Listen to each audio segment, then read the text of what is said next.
Hello! What's going down? My name is Megan Holiday. I am your night show DJ on the world famous KROQ. I'm so excited to be here with you guys.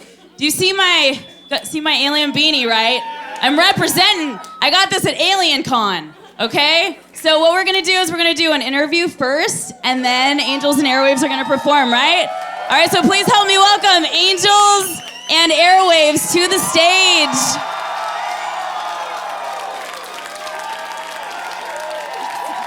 Yay, hi.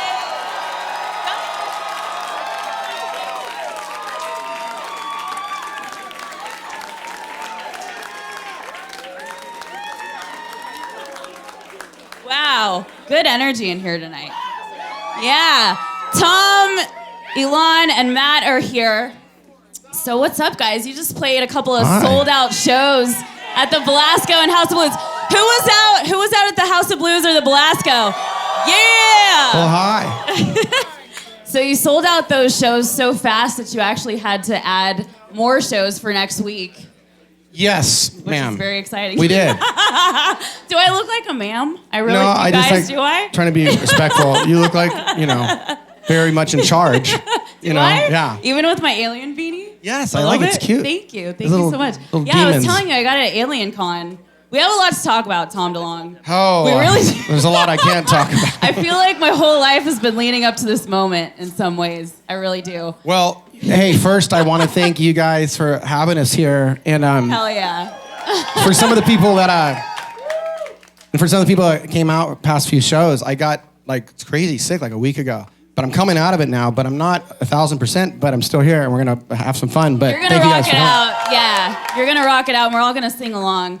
So the first show that you guys played back was at the Belly Up Tavern in San Diego, which, some San Diego people. I lived there for a year, so I know it's kind of an iconic venue. So I'm sure it was a little bit sentimental for you to play there. Well, it's like my neighborhood. Like I get coffee there, like across the street every morning. So it's kind of playing for friends and families. It is sometimes more nerve-wracking because everyone just wants you to do so well, But how did it feel for you guys to be, back on stage together after almost, 6 or 7 years of not playing live? Oh, it was awesome.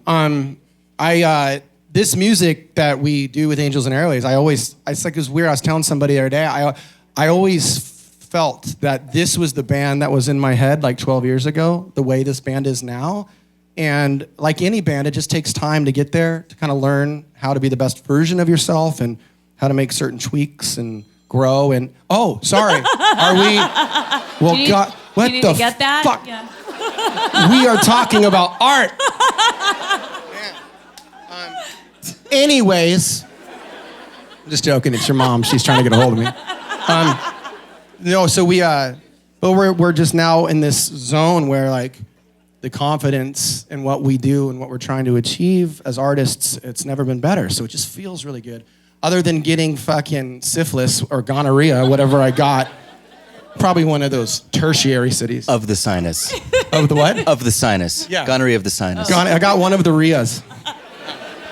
So, Elon, your band is actually opening up this entire tour. This is true. Yes, they're called The New Regime. And if you didn't know, Elon also plays drums for Nine Inch Nails because he's a freaking badass. What the hell? Who are you? It's Alon. But Elon, I wanted to ask you, what do you feel like is the one component in this band that you can always count on, whether it's in the studio or playing live? Tom being funny. You know what's cute? As though I've been the humorous one on this tour. This guy.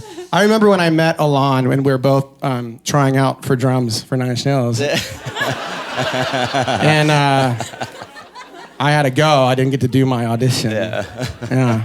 Wow, it's cool how we come back. I don't really know how to answer that. I mean, with the way songwriting and just the creative process has evolved since I've joined the band, I guess what I've come to expect is that you can't expect anything. I mean, whatever starts, however an idea is kind of planted as that seedling, you never know what it's actually going to be when you reach the finish line. So you're kind of always wondering how something is going to end up being, what it's going to end up sounding, because everything is literally in process until it's actually out to the public. It can change an hour before being sent to mixing or mastering. So it's always just evolving and changing. And We have a song called Wolf Pack, and remember I sang that like 5 or 6 times, and you were like, I've never seen someone do that. Each version was pretty good too. no, everything is just constantly changing. So I had to get used to that, and that's just pretty much what it is. You never know what's going to happen. But this being the first tour we've done in 7 years, it's been the first sort of consistent, okay, we know what we're doing every single night, and it's been a great time. So it's been about a month now. Yeah. It's been good. Yeah, so you guys are warmed up, you know? So you're going to take a night off next week and come see us, right? Miles, am I going to take a night off next week so I can go see Angels Airwaves? You better say yes. I'll talk to him. I got kiss it. him. And Matt, I know that you joined the band for this go-around, and you played in 2 of my favorite bands, Taking Back Sunday and Glassjaw. Oh my God! Yeah. So, how did it sort of come about you joining forces, and how's everything been going? Everything's been great. It's been a really fun summer for me. We started rehearsing in the beginning of August, and we had like a nice long rehearsal period, which was really helpful to like get comfortable, not only learning the songs, but just kind of like seeing the way the band works and everything. And It's very sexual. it is really, yeah. The first few days they said don't bring your bass, and I was like, okay. Didn't think that was odd. You know what? I'm not going to say this next joke. Later. Wrong band. But the thing that was really great, like, Grow up. but maybe it's too much for you. I've spent an inordinate amount of my touring career opening for Blink with TBS, with TBS. I was with the All American Rejects for a while. We did a really long tour with Blink. So over all of those years, Tom directed a Taking Back Sunday video back in the day. Like, we kind of took that band under his wing.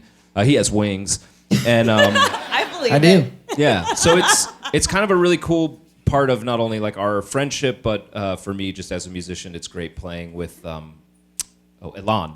Sorry. Yeah. With Elan, with Tom. Still learning everybody's names, and the big one, David. Yeah, it's great. I'm very fortunate. The like tall this man is in the back. Yeah, this is a very fortunate thing to happen to me, so I'm having a great time. Yeah, totally. That makes me happy. So Tom, I do want to say, with all the work that you've done with To the Stars, you got season 2 of your history show, Unidentified. And for me, it's such a passion. I was telling you, back there that I've had some UFO experiences. And, you took a big risk. You left one of the biggest alternative bands ever to go pursue something that you felt was so important. Punk band. So why, punk band, excuse me. So why did you feel like it was so important for you to bring this information out to the public? Well, I've been saying a little bit about this on the shows. I actually created To the Stars as a production company to make the film components of the Angels and Airwaves music, all of which were going to be these kind of ambitious themes about the human race. Only one of those stories was about UFOs, and I knew that the particular story that I wanted to tell, which is the truth, was going to get a little dicey unless I, made some friendships. And then during that process, there was a free flow of ideas of something that could happen that's never happened before, which was the conversation. And so what you're seeing with what was To the Stars, it became To the Stars Academy of Arts and Science. And all the people that you see associated with that company, the founding principals and scientific advisory board members and people from CIA and DOD and all that kind of stuff, which is funny because I'm the chairman of the board. It makes no fucking sense whatsoever. Like, I tell these guys what to do, and they all kill people and stuff. No, I didn't say that, did I? This isn't like online, is it? No, but they're spies and they're program directors in very sensitive places and all this stuff. But really, what it is the round table of how best to have the conversation and how best to bring scientific discovery to the world in a way that's tangible and credible. But still in there is this band. Like, when you look at everything that we do, there's aerospace science and there's, franchise kind of transmedia storytelling, like movies and TV shows and all that kind of stuff, books or whatever. Angels Airwaves is like a part of it, and so it really gives us an opportunity to bring out the music again in the way that I said I wanted to do almost 13 years ago. And even then people thought I was crazy. And then I started talking about this, unidentified aerial phenomena. And I'm like, he's still crazy, you know. And then all of a sudden, you know, some articles came out a few weeks ago. I know. The U.S. Navy admitted it. They admitted it. I heard about it, yeah. So you guys are multimedia, and you've got your album coming out, as well as a feature film to go along with it. Just what can you tell us maybe a little bit about that? We're going to continue with the themes and the landscapes that everyone kind of envisions of what Angels Airwaves is.